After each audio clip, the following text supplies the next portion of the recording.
Radiance Eternity. High-rise apartments in the heart of OMR. See what OG luxury feels like. Srimati Mahua Moitra. Honorable Chairperson, sir, I'm the only speaker from my party. But there is time constraint. You have listened so respectfulish, Dharmendra ji. You have listened so respectfully and quietly whenever the BJP MPs and their allies have been speaking. No, you are and I'm charging, very fond of you. I you hope have you will not accord me started the your same speech. respect. I think so, Mahua, you are now senior MP. Honorable Chairperson, you should have respect for the chair. Exactly. So Without I would ask speaking, you to have you have started charging to the chair. Not at all. It's a request, Please. sir. I think Honorable so you should Chairperson, take sir, it. I stand today on behalf of my party, the All India Trinamool Congress, to participate in a discussion on left-wing extremism in India.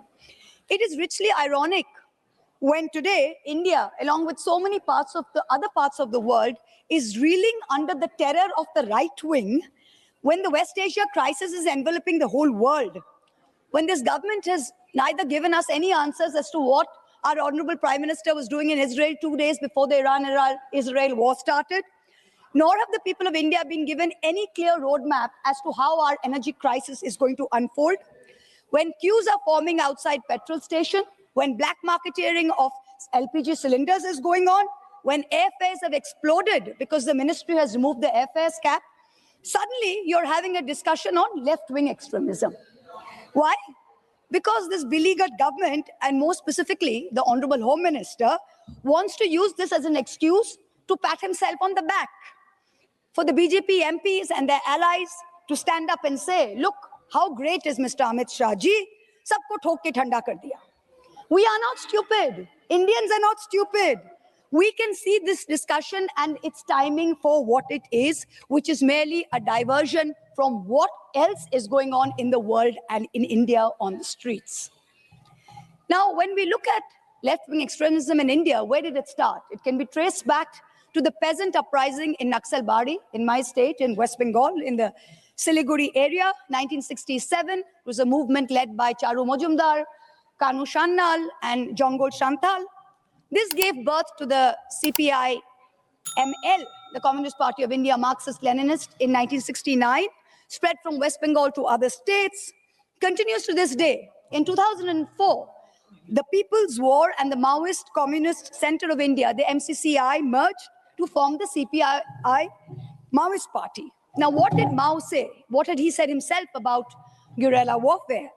Mao had said, a guerrilla must move amongst its people in the same way that a fish swims in the sea. So what started as an agrarian uprising in a small corner of West Bengal gradually evolved into a major security threat for all of India, internal security, peaked in the late 2000s. When LWE was at its peak in 2011, approximately 180 districts, that's about 22% of the 800 districts of India, was under the grip of LWE. And there was a red corridor. This red corridor spread across central and eastern India. There was Chhattisgarh, Maharashtra, Andhra Pradesh, Telangana, Jharkhand, Orissa, Bihar, parts of Bengal. Over time, this corridor has shrunk significantly. Now it's contained to merely about 3 states, Chhattisgarh mostly, Jharkhand, parts of Maharashtra. Now this insurgency was led by guerrilla-style warfare. It was targeting police, civilian infrastructure, and civilians, led to hundreds and thousands of civilian deaths. But LWE, left-wing extremism, did not just happen overnight. It's not something that just came out of the earth.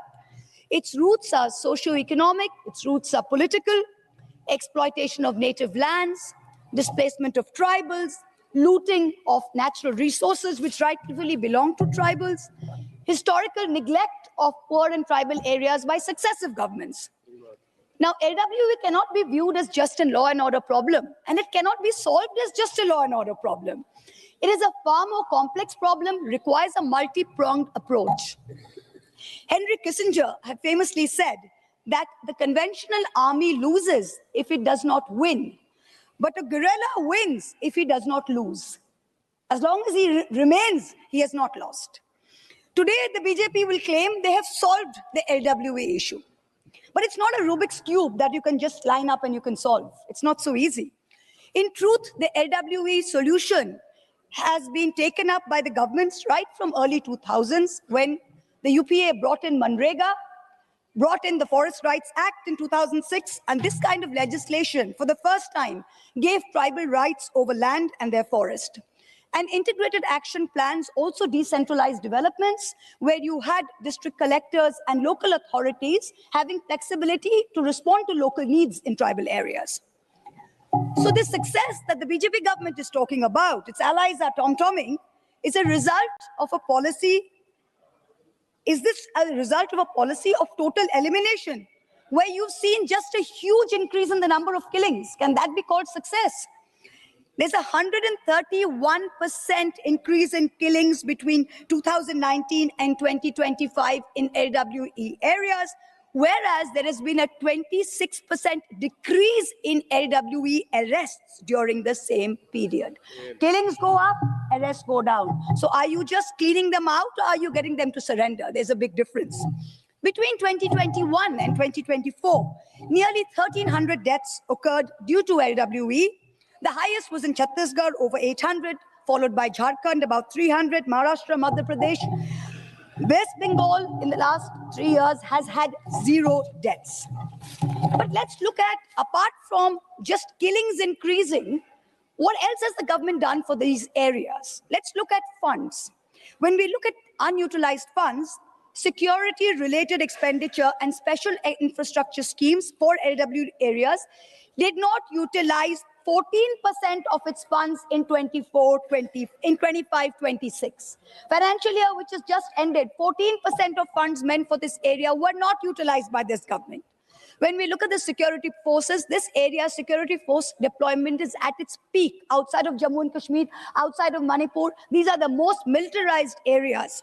There are over 1 lakh vacancies in the Central Armed Police Forces in 2025 and a 70% increase in vacancies in the year 24 to 25. Let's look at suicides. CRPF, with heavy deployment of CRPF in these areas, nearly 160 suicides in the last 3 years, increased by 22% between 2024 and 2025. Look at the next piece of data. Resignations among CRPF increased by 290% between 2020 and 2025. 3x increase in 5 years. Tribal rights. You had 121 tribals who were wrongfully held responsible for the 2017 death of 25 CRPF Jawans in Sukma. They were all acquitted. They were first tried under UAPA, jailed. They were all acquitted by the National Investigative Agency. But they spent years in jail from 2017 to now. Let's look at infrastructure in the LWA areas. What has the government done? In its report on the Standing Committee on Rural Development and Panchayati Raj, which is chaired by my friend Saptagiri Ulka, who was a speaker before me, we are looking at road connectivity. Now, under PMGSY, there's another vector, which is a road connectivity project for LWA areas. Now, this was launched in 2016. The deadline for the completion of this was 2020. They had to extend it to 2025. 12,000 kilometers of roads were sanctioned. Till now, only 9,500 has been completed. 2,700 kilometers is lying untouched, funds still there. Education in these areas, you have the Ekalavya model residential schools. 31% of these schools in the LWA areas are non-functional. 69% of total sanctioned and non-teaching posts are vacant.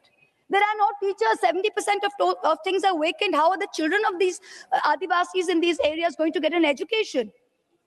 Let's look at our state of West Bengal as a direct contrast. In the first 6 years of the Mamata Banerjee government, that's 2011 to 17, 328 LWE extremists had surrendered, 225 had been rehabilitated. There has not been one LWE incident in the last 3 years in Bengal, in Jhargram, in Bankura, in Purulia, in West Medinipur. And what is most important is the people in those areas have been integrated into a civilian development model of welfare distribution. So we are not using military camps to give them welfare like they're having to do in Chhattisgarh. The normal Duare Sarkar camps, the normal welfare reaches these people as it does someone in Calcutta or someone in Nadia or Murshidabad. Even today, while the Home Ministry is patting itself on its back, Bastar and Chhattisgarh, where the BJP returned to power in 2023, is one of the most militarized areas in India outside of Jammu and Kashmir and Manipur. Official data placed by the Ministry of Home Affairs indicates that as of 13 December 2025, the number of fortified police stations in Naxal affected areas has increased from 66 in 2014 to 586. Look at the increase. Despite the government's repeated claims that Maoist influence has significantly declined and normalcy is returning to Bastar, there is no corresponding indication of demilitarization or phased withdrawal of troops. If something is returning to normal, if you have done away with LWE, then why are your troops still there? Why is the area so still heavily militarized? This is the first question. A particularly concerning development is, in this regard, in Chhattisgarh, is this Niyad Nellanar scheme, which has been introduced in 2024 by the BJP government in Chhattisgarh. Now, what the government is saying is it's a welfare scheme for Adivasis in remote areas. They've got 160 Anganwadi centers functioning under it. In practice, however, what is happening is essential services such as public services, ration, healthcare, education are all being done in proximity to militarized camps. This is raising very serious concerns because welfare delivery has to be civilian, has to be rights-based. Now it's being mediated through militarized spheres. Access to entitlement is done only if you go into a camp, a barbed wire camp, give your identity document, talk to 5 military personnel. Only then can you get your just dues. This for democracy is a death knell. So this is transforming welfare from a matter of right to a matter of controlled access. And there are persistent allegations coming in from Chhattisgarh, from affected communities, that many of these camps and associated infrastructures have been constructed in complete violation of the statutes of the Panchayat Scheduled Areas Act, PESA, and under the Forest Rights Act, without any due process, without consulting any Gram Sabhas. Now, what we've seen in the LW areas under this government in the past 3 years is not a transition from conflict to civilian normalcy. Kindly conclude. No, I've got 3 minutes more, sir. No. But entrenchment of a security-led governance model. Now, I've got a few primary questions that I would like to ask the Ministry of Home Affairs. Please let me finish. If the government's position is that normalcy is returning in Bastar and other LWE regions, what is the rationale for maintaining such intense defense security infrastructure? 2, will the government table district-wise details of all security camps established in LWE and whether these are in violation of the lands and rights of the tribals in the area? And what is the accountability most important for fake encounters and extrajudicial killings?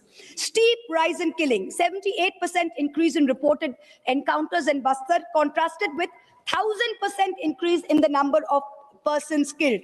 This is a serious and avoidable question. Are you doing away with people where you could have mediation? And sir, 1 minute, please let me finish, sir. It's an important discussion. We've asked for it. The house is empty, sir. Please, 4 hours has been given. Now these developments, my time, sir. Please, I'm the only speaker. The developments must be. I have already given 13 minutes. Okay, 1 minute, sir. No. The developments must be examined in the context of the surrender and rehabilitation policy. Because what you're doing is you're turning entire Adivasi areas into surveillance states. You've got drones on top of them. They are having to homes. Residents are photographed. Village level data is taken. So are you just making entire populations, terrorist populations? There's one last question, sir, that I have to bring up, which is the DRG. This is very important. The DRG, the District Reserve Guard, was an auxiliary force consisting of surrendered Maoists. The government is today saying they are the backbone of the success story, but serious charges. These are all highly armed extremists who have surrendered. Thank you. How can you use them today, sir? This is against the Salbak Judo. Sri Jiaur Rahman ji. Right.